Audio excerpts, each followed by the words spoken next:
Hi, Shannon Rowe Jackson here from Caution Artists at Play, and today I am going to talk about a subject that is a little bit more serious than what I usually talk about. But first I want to tell you a little bit about what I'm working on here. I am doing a plein air drawing / painting. It's a mixed media piece that I did out in my backyard of the trees in my backyard, and I'm using various techniques and mediums, and I will list those mediums below. So the topic that I want to talk about today is depression, and not just depression, but how it relates to artists. Now, I am in no way generalizing all artists and saying that all artists deal with depression, and I am not coming at this from some kind of medical standpoint. I am speaking specifically about my own experiences and the experiences of artists that I know and how they deal with depression and how it seems to affect other artists. I'm hoping that this is a subject that some of you can relate to, as I have seen this coming up a lot online lately in various ways. I have seen a lot of people posting lately about how they don't feel like their art is good enough, or they don't sell enough, or they're just not where they want to be and they're thinking about giving up. I have also seen posts that deal with artist envy, and I think these are all things that factor in, as well as the subject of artist block. So for me, as far as depression goes, it comes at me in a myriad of ways when it's related to my art. The main way that I am affected by artist depression is what I call the roller coaster, and that is when I create a really awesome piece that I'm super excited about, and I am almost like high off of it for a few days. And this happens when I do my realism. For some reason, I get really excited about a piece and I'm excited to show it off, and I just feel great about it. And almost every time, immediately after that high, I hit like a low that is just as low as my high was. And this is what I call my lull, or this is also where I am more likely to experience artist block. And this is where my artist depression sets in. And what I experience is symptoms of not feeling good enough. How will I ever top myself? I have lack of motivation, lack of inspiration. I begin to wonder what the point in art is. I mean, it's just pictures. Why do I do this? Does anybody even care? Will I ever get to be as good as I want to be? Is this as good as I will get? All these different questions, and I have heard other artists ask these same questions online. And I think no matter how good you are at art, you always want to get better, which is great. That's the drive of an artist. No matter where you are, you want to get better. But there are times when it can really bring you down. And that's when I experience that the most. And I also experience it when I post a piece that I'm really excited about, and nobody seems to be enthusiastic about it. My viewers don't seem to be as excited about it as I thought they would be.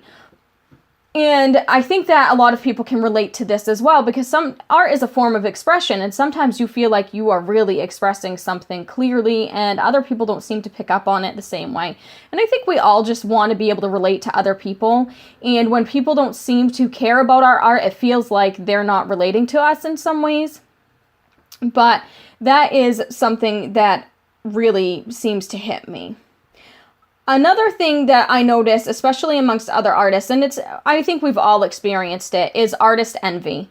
And I've seen some videos on this online recently, and I've seen a lot of posts about it, and it's where you look at other artists that you find amazing, and you wonder if you'll ever be that amazing, or you see art that you don't think is that amazing, but for some reason it gets a lot of attention, and it gets more attention than your own art, and you're wondering why. You're not understanding, like, why is this person getting more attention on something that they spent 20 minutes on, and I've spent 20 hours on mine, and nobody seems to care.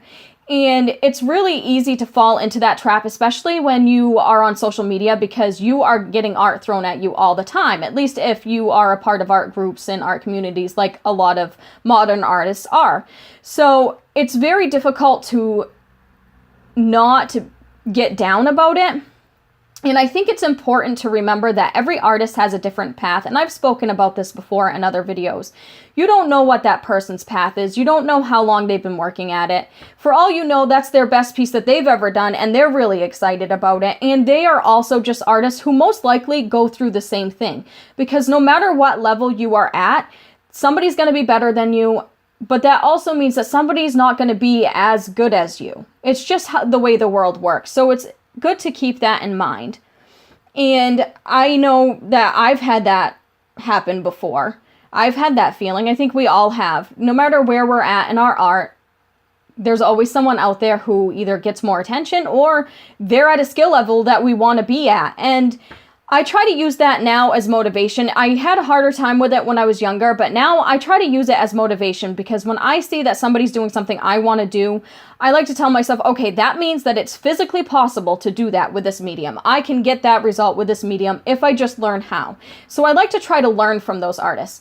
I don't necessarily copy them, but I like to learn about their techniques and see if there's ways I can incorporate it into my art. But social media really can play a key role into this. It can make you really super high and excited from your art because of the attention you get, but it can definitely have the opposite effect. So I think it's effective that when you're already feeling that way, if you're in an artist block or you're not getting enough attention, I think it's good to step away from social media for a day. It can be helpful to go to social media for help when you do have artist block, because you can ask other artists. I think being amongst other artists and interacting with them and relating to them can help, because you will also see that they're going through the same things or they have gone through the same things. So I don't think that you should stay away from social media altogether, but it wouldn't hurt to take a day away from it if you are feeling negative feelings every time you look at somebody else's artwork and you know that you're just having one of those days that you just don't want to deal with seeing somebody's good artwork. It's okay to step away. And it's okay to feel that way because it's human. We all feel that way. And I do think that there's a few things out there that can help. And I think that you need to remember, this is what I tell myself, I need to remember that you can be an artist in many different ways. You don't have to be in a gallery to be an artist. So if you're struggling getting into a gallery and you're not liking that experience, you don't have to. Or you don't have to be a YouTube star to be an artist. Or you don't have to sell a lot of original work to be an artist. There are plenty of people out there who just create art because they love to create art. You do not have to be a full-time artist to be an artist. If you love to create and that's your way to release, then that means you're an artist. And I think it's important for artists to remember that it's harder on an artist not to create than it is to be creating. I think that that's something I always have to keep in mind when I have artist block or I have lack of confidence or just lack of inspiration, is that I am worse off when I'm not creating than when I do create. And I will take a day. I mean, when I'm at my lowest, there's probably at least once every 2 months, or if not, maybe even once a month, where I have a day when I have a day off that I do not want to do anything but lay on the couch and binge watch Netflix shows. And that's what I call my recoup day. And I think that's important too. It's okay to take a break. Sometimes it's okay to wallow, as long as you don't stay there, because it's important to know that if you are a creative type, then you need to be creating. Even if you're creating bad art, it's better than not creating art at all. And so I take my recoup day and I don't do anything. I really don't. I don't even get off the couch, and it feels awful because I feel like I'm very unproductive, but at the same time, I know that sometimes my soul just needs to rest, and I do that, and then I come out on top being more productive than before. So if you need a break, it's okay to take a break. Just remember that, don't stay there. And like I said, I'm not a medical expert. I am in no way commenting on diagnosable depression. I am just speaking from my own experience and the experience of other artists. It can be a roller coaster to be a creative type. I know other people who, they don't even do fine art, but they're creative types. They go through the same thing. They have their highs when they do a project, and then they have their lows, and there's just different ways of getting through it. Another way that I try to get through it is by, like I said before, I socialize with other artists. It is very easy for an artist to feel alone because much of what we do is solitary. Our hobby does not require other people to do it. It's not a team sport. You can go out with other artists and you can go plein air painting with other artists and you can collaborate, but generally speaking, a lot of times we're hauled up in our own little world, in our own little studio, doing what we do alone. We're usually isolated away from our family, and that can be hard. So taking a day to go out and spend time with your family can be helpful too.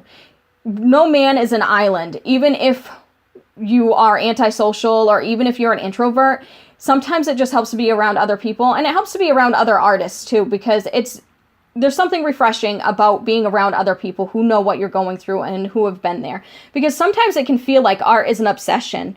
And that's what I have noticed a lot with myself, is I can become obsessed with my art, and I think that plays into it. That being said, I mean, it sounds like being an artist is so depressing, and it's not. I think the biggest reason why it feels so low when you're low is because you can feel so high as an artist as well, because being an artist can be so exciting. Working on things that, new challenges and accomplishing those challenges is super exciting. And when you create a piece that you're in love with, that is just the best feeling in the world. And so by contrast, the low feels really, really low. But I think the main thing that I want to put out there is that you are not alone as an artist. We all feel this way. When you're feeling like you should just give up, don't. Because remember what I said, when you are a creative type, you need to be creating. And that's why you're a creative type. People have different outlets, and art happens to be the artist's outlet. So just remember that you're not alone, and socialize with other artists. And remember that when you don't try to compare yourself to other people as much, it's okay to just compare yourself. Compare to your old self. Look at your new art, compare it to your old art. And that's another way to combat artist envy. You may not be as good as that artist, but I can guarantee you're better than you were last year. So that's just another way that I like to combat my artist envy and my artist block and my artist depression, is by remembering that I may not be where I want to be yet, and I probably never will be, because as good as I get, I always want to get better. But I know that I'm better than I was yesterday, and just remember that. And you don't need the most expensive supplies to be an artist. If you are the type that needs to create, then just create. So I'm sorry if this is rambling, and I may not be as concise as I wanted to be about this subject, because it's really a serious subject, and there's so much more that I could go into. But really, my main reason for posting this video is just to remind you that you aren't alone. We're all human. Artists and non-artists alike deal with depression, and all walks of life deal with depression, and there are definitely different ways of dealing with it. But I just want you to take away the message that you are not alone, and other artists will understand what you're going through. I know I've confided in other artists, and it may help you to confide in other artists. So anyways, here's my piece. Sorry that I rambled on. I probably will at some point do a video about plein air artwork and mixed media artwork. But for now, here's the piece that I created. It was a very quick piece. It was just to get the impression of the trees in my backyard. And it was very nice to get outside and be amongst nature. That's something else that helps me as well. I hope that you are having a great weekend, and I will see you next time. Bye.